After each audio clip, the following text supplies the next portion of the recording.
Hey guys, how's it going?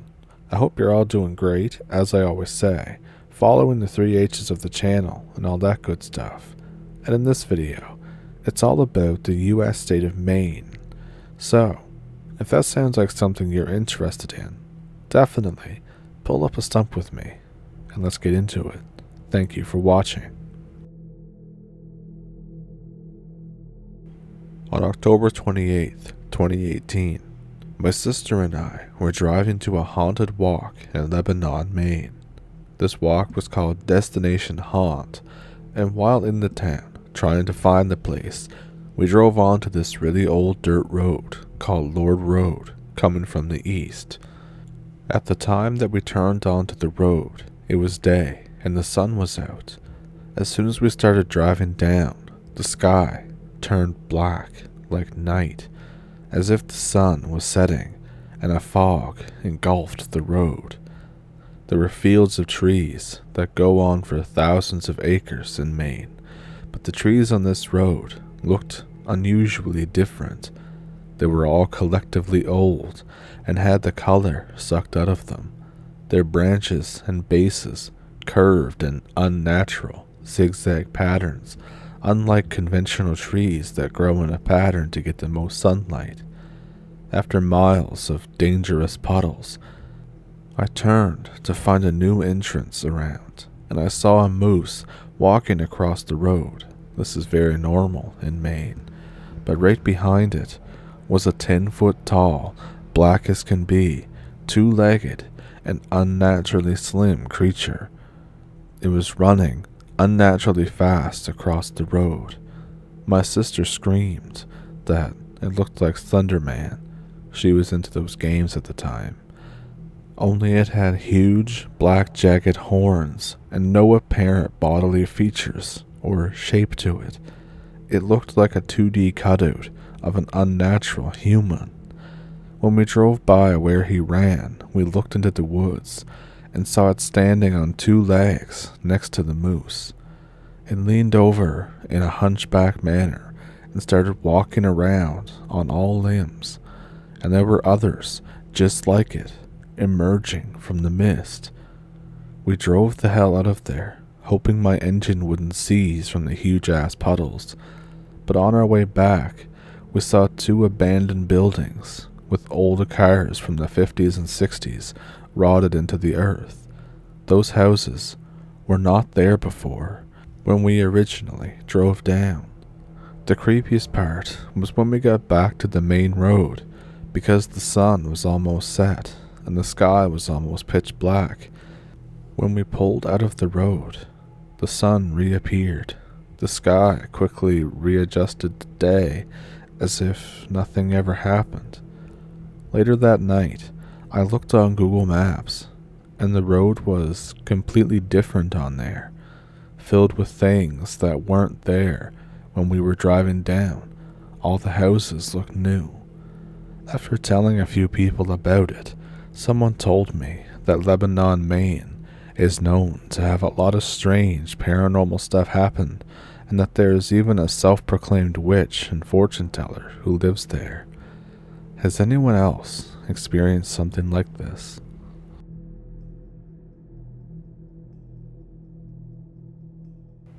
This is something that happened when I was 23 and I was living pretty far in the woods in northern New Hampshire. There was nothing to do in town, so I started taking night drives to find something to do. I get used to this, and it becomes a weekly thing. Sometimes I'm driving home at 1 a.m. or even later. I start changing up the route every week, just for some variety. One night, driving home from a spur-of-the-moment trip to a small town in Maine. Most of the drive is back roads, logging roads, that kind of thing. But it feels pretty cool driving in southern Maine, listening to coast-to-coast radio and cruising with the windows down. It's a whole vibe. The only lights on the road are the cars and the unpolluted night sky. I passed by all sorts of cool stuff: a moose, howling wolves, shooting stars, moonlit waterfalls, and a massive hotel out in the middle of nowhere. After getting a bit closer to home, I enter into this small city somewhere between the two states and start to feel uneasy. I figure it's from being tired, but then I start seeing shadows in the mirrors, and then I see what I believe to be a giant spider run from behind a set of parked cars. I get this eerie sensation of something sitting in the car with me, and then suddenly I lose control of the car and I do a full 720-degree spin, nearly going off the road and into an icy river. I stop the car to get out. I see another car coming down the other lane. This is the only driver I've seen all night. The car slows down to check me out, but the driver has no face, only a blur of what looks like one. The car keeps going and doesn't stop. I get back into town and pull over to a dirt rest stop on the side of the road. I grab a few blankets and I prepare to sleep on the side of the road for the remainder of the night after locking the car. I set an alarm for 5 a.m. and I start trying to doze off. I wake up sooner than that to the car shaking. I peek out the window, but there are no headlights for miles in either direction. The windows are fogged up, but I can see the clear outline of a pair of handprints on the outside of the back windshield. I freak out. I hop back into the driver's seat and I speed the rest of the way home at 3 a.m. I never go out night driving while living there ever again.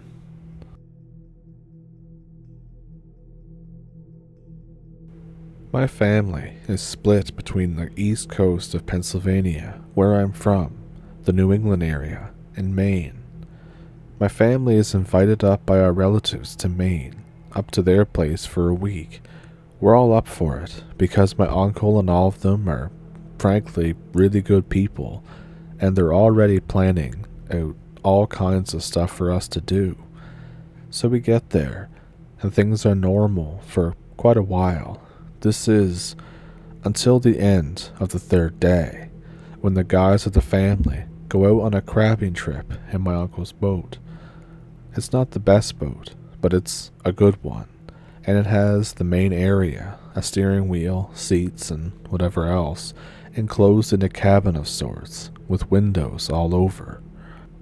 Now, of course, despite being good people, some of my cousins are kind of not the sharpest tools in the shed, and they didn't check the weather, so after 3 hours and a dozen crabs, we're out in the middle of this big-ass bay with no land in sight, and the weather turns to absolute shit. It's pretty much just us sitting in the cabin, talking, while the storm passes, until my uncle looks up and says, "Oh my God." We're all looking out the window behind me now, as we watch through the dark clouds and rain. This giant figure is wading through the water. It's too far away to make out any distinct details, since it's hidden behind a thick layer of clouds, rain, and fog. But it's lanky and thin and has an oval head. Lightning strikes behind it, and it's just like some kind of movie, and we're all just watching it for a while, as it moves away from the boat. At the same time, the storm begins to ease up, so we end up driving the boat back to land as fast as we can. We talked about this the rest of the time with the relatives, but after coming down from the initial shock and adrenaline rush, we all agreed that it was more fascinating than scary. I have a couple of other ones that don't have as much to them as this one, but I'll tell them anyways.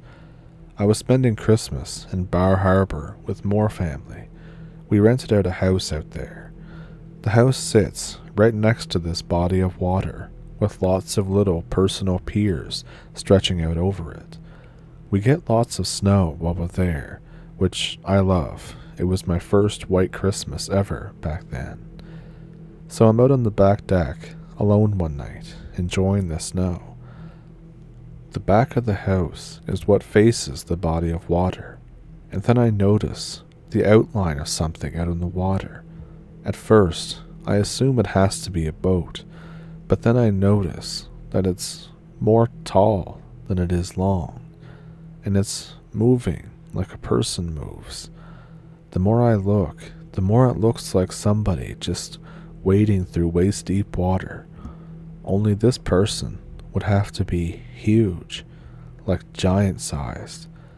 The giant thing keeps moving through the water. I keep watching, wondering if anybody else is going to come out here and just see this thing, so I know I'm not crazy. Nobody does, and the outline of the thing eventually disappears into the distance. I never felt scared during this whole time.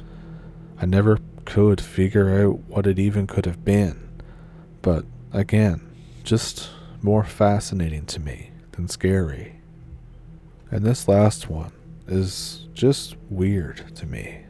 So I was spending a morning at Acadia National Park in Maine. The family is back at the Airbnb. I tell them that I'll be gone about 2 hours. I arrive at 10 a.m. I walk down the trail for a solid hour. Then I decide that I've had my fill and that I was going to head back. So I walk the hour back to my car, planning on heading out at 12 p.m. noon. So I'm checking my phone kind of consistently, not because I'm freaked out or anything, but because I want to get back in time for lunch. I last checked my phone maybe 10 minutes before exiting the trail. I arrive at my parked car. As I start the car, suddenly my phone starts blowing up with text after text and calls, all at once. I check my phone, wondering what the hell's happened. It's 2 p.m. in the afternoon. 2 hours are just gone. What the hell happened out there? How did I go from being 10 minutes to the trail exit and it being after 11 to all of a sudden it being after 2? What happened during that time? This was sent in to me by Corey. So Corey, once again, I hope I can do your story justice. Corey's Stories, Part 3. In high school, my friend Daryl got a job working at Aunt Lydia's Tavern in Waldoboro, Maine.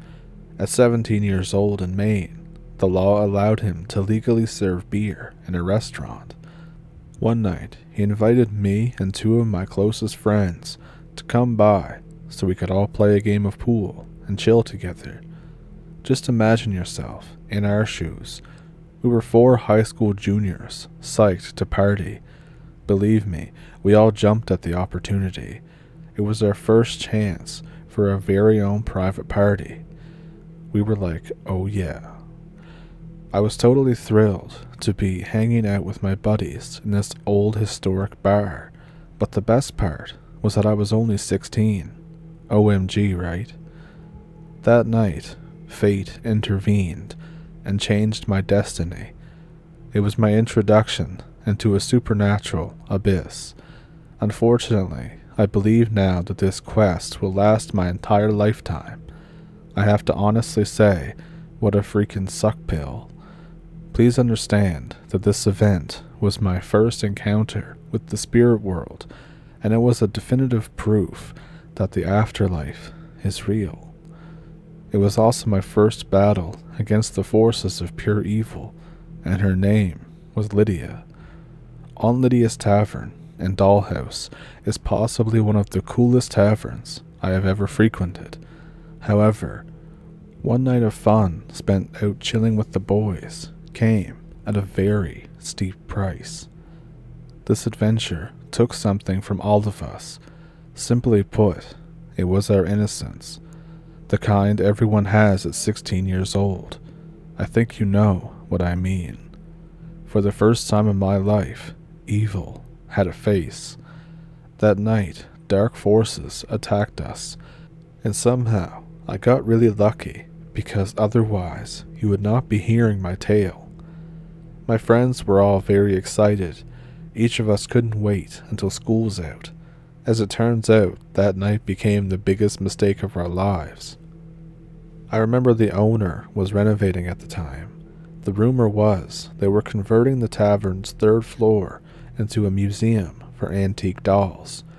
I knew very little about the place, except that it had mad history. Stories of misdeeds, criminal activities, and such that dated way back to Maine's pioneer days.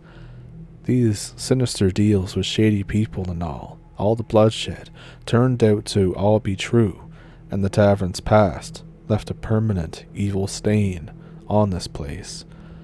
I'm now going to take you back in time, so just close your eyes and try to relax, breathe deep, and center yourself. Let's travel back to the year 1900. Now, horror fans, let's take a minute out of respect for our host Tim and gather our stumps in his honor. Well, thank you. Everyone please grab some water so that you're not dehydrated to the point that you're hallucinating as I recall my story. I am committed to be 100% honest while I paint you listeners an accurate reconstruction of the night when I personally witnessed a poltergeist. I reiterate, this encounter is absolutely non-fiction. Picture this old spooky building, built in the early 1700s. Its first purpose was actually a brothel. At first, I couldn't believe our luck. I would be hanging out with my bros in our very own bar and brothel. Boy, was I wrong. It was early one winter evening off the coast of Maine where I encountered Aunt Lydia's ghost. One night, so long ago, my friend Daryl closed this bar just for our crew. I will try my best to entertain all you fans. Here's my best description of a boys' night of hell, out. It takes place in a white colonial house that sits alone by itself on a hilltop overlooking the Atlantic Ocean. The location is just north of Bath, past Moody's Diner and Waldoboro, Maine. It is truly an historical landmark. The bar is accessed only by a stairway on the outside, taking you into a post and beam tavern. As you walk through the entrance, the bar room is rectangular. It had a pool table directly in the center, and there was a big flat-screen TV to the right of the door. Surrounding the pool table on both sides were pine wood tables, matching chairs for patrons. Past this is positively the most posh, dark mahogany bar made from old ship beams. At the end of the bar, there was a staircase that led up to the third floor. That is where the bathroom and the doll room are located. It's also where my encounter started.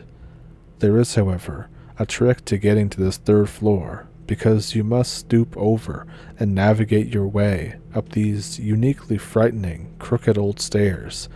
And believe me, they are narrow. Words fail to describe how creepy this part of the building was.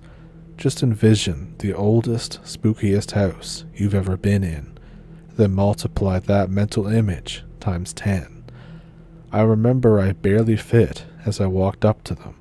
To go to the bathroom, it wasn't until years later that I realized that they were obviously made especially for Aunt Lydia.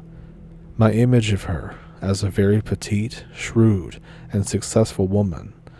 This turned out to be very accurate, and I know this because after climbing those stairs, I made my first mistake of the night, but it was followed by many, many more. Stupid, right? I now know that going up those stairs to use that bathroom somehow triggered a supernatural event. Even after death, Aunt Lydia is still there, watching and waiting for anyone who comes and goes into her dollhouse of horror. As I stated earlier, it was after using those weird stairs to visit the bathroom that I first started to feel some bad energy.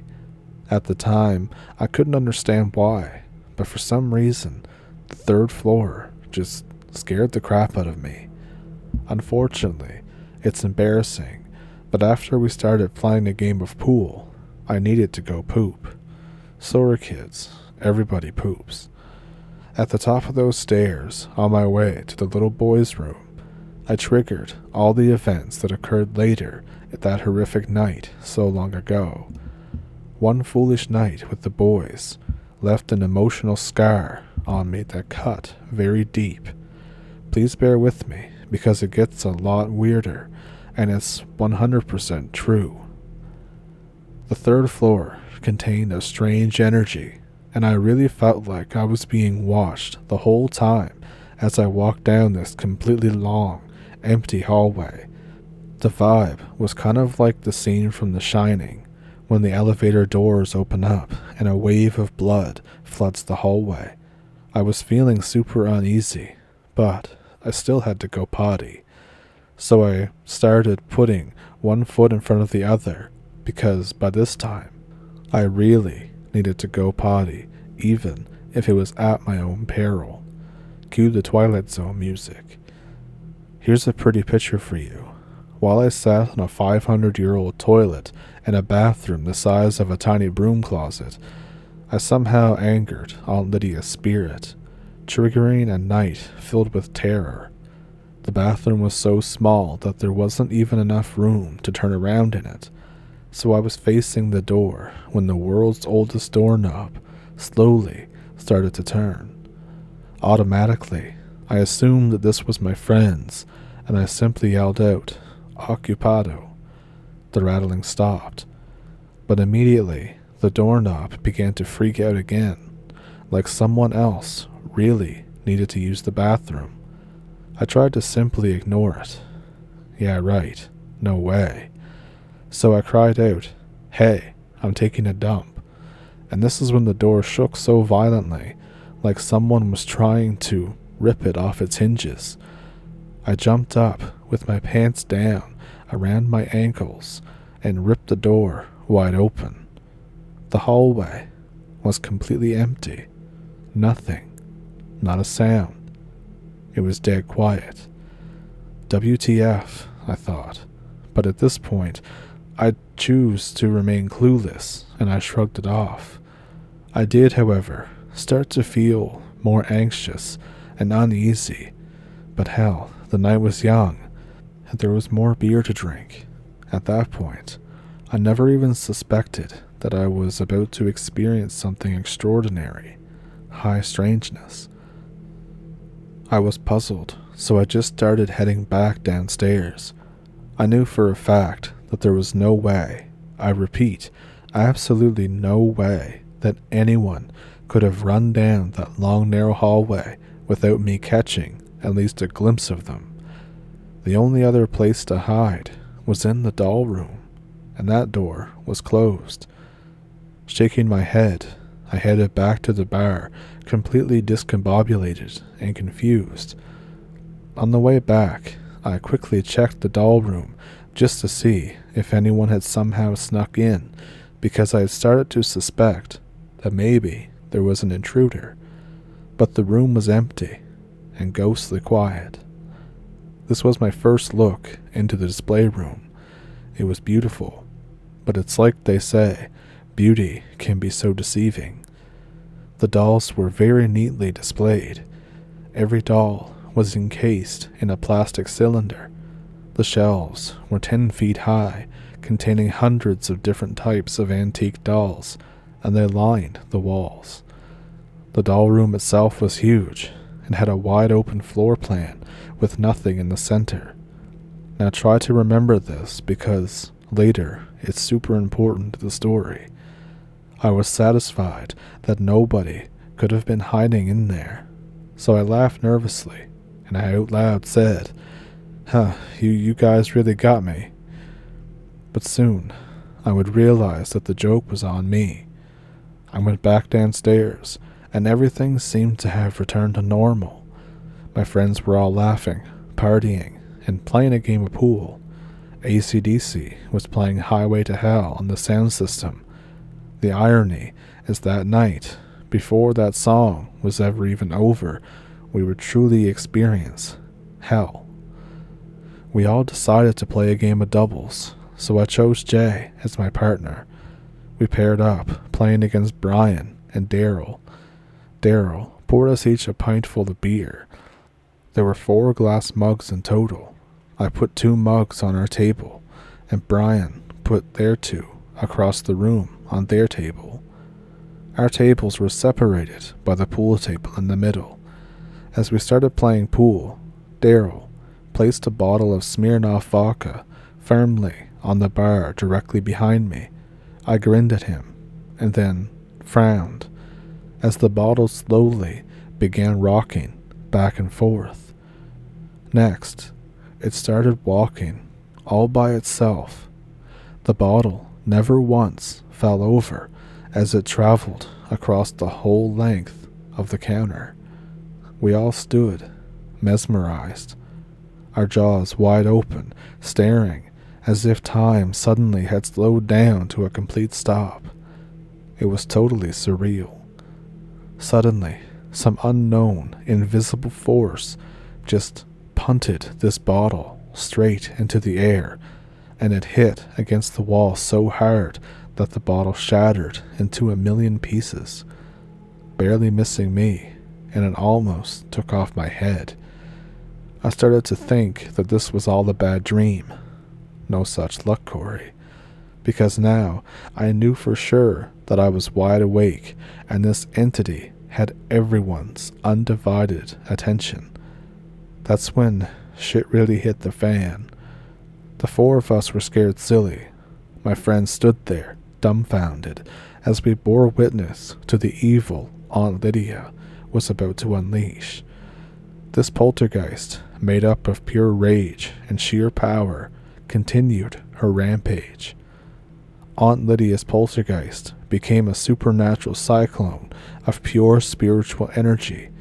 She tore through the entire bar, shooting all 4 of our beers into the air and shattering them, just like the bottle of vodka against the walls. Beer went everywhere. Aunt Lydia continued her assault on the boys' night out. I began to feel like she was directing all of her anger toward me. I felt like I had become her main target. That's when the chair that I had been sitting in at our table was knocked over and thrown across the room. As if her ghost was still unsatisfied, Brian and Daryl's chairs were also knocked over. Finally, for her big F.U. to Guy's Night Out, Aunt Lydia cranked up the volume on the stereo to full as Highway to Hell made my ears bleed. This crazy encounter probably only lasted 5 minutes, but at the time, it seemed like a lifetime. Now, it's no surprise that just when we thought that it was all over, boom. A huge wave of psychic energy rocked the entire building. The foundation actually shook from this malevolent force. It literally felt like a massive earthquake had just actually struck. Unfortunately, I already knew better. We were violently thrown to the floor. We all struggled to help each other back to our feet. Everyone looked around, amazed and petrified. "Now, what the F?" screamed Daryl. The explosion had definitely come from the doll room above us. We were all terrified, but Daryl made it clear to us that his job was on the line and that it meant that we had to go investigate. It also meant that yours truly had to grow a giant pair because he definitely was way too frightened to go alone. So yes, I'm proud to say that I totally manned the F up and helped my friend go fight ghosts. Now I'd like to remind you, all you listeners, that this story is 100% true, even what happened next. Heading up to the doll room meant that Daryl and I had to take those ominous spooky stairs once again. By this time, Jay and Brian had totally noped out and were waiting for us in the car. Woozies. It suddenly occurred to me that I was coming full circle, heading back towards the bathroom where this all started, triggered somehow by me. Why me? I don't know. I really don't. Daryl opened the doll room door and gasped. All of the dolls had been removed from their plastic cylinders and taken off of their shelves. They were neatly stacked over 7 feet high in a perfect triangle in the middle of the room. Crazy, right? Oh, it gets better. While I'm staring at this strange, coniferous doll statue, I am stupidly trying to figure out why they were not tumbling off the top. That's when Daryl grabbed my collar and pointed toward the stairs, because he decided that that's enough. Screw this job. We are so out of here. We started running towards the exit when, boom, again, the entire building shook. Aw, F, Daryl said. Right then, I knew I had just had to go back and check the doll room again. I had to know.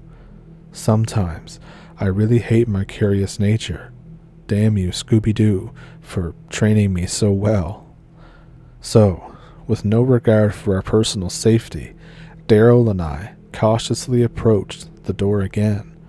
I quickly swung it open and was stunned.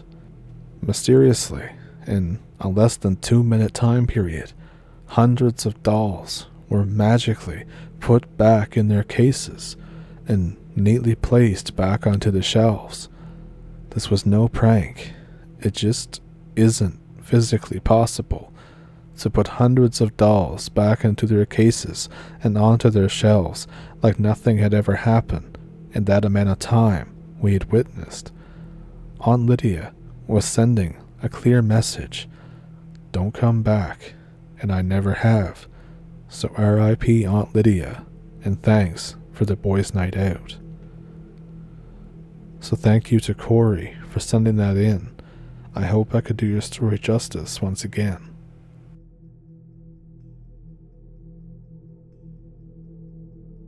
So, what'd you think of those? Let me know which one was your favorite one down in the comments. Do you have one of your own? I have an email in the description below that you can send them to if you'd like to. Also in the description is a PayPal and a Patreon if you would like to support the channel that way. And there's super thanks here on YouTube. But also, as always, just liking the video, subscribing, commenting, and all that stuff is really good too. And one thing I found funny when I was just researching about Maine, just to get the general idea of what the state was like, I heard someone say that there were no roads in northern Maine, and I'm thinking, man, I hate to see what they think of my province, because there's like 4 or 5 highways directly going to northern Maine from my province, so that was pretty funny to me.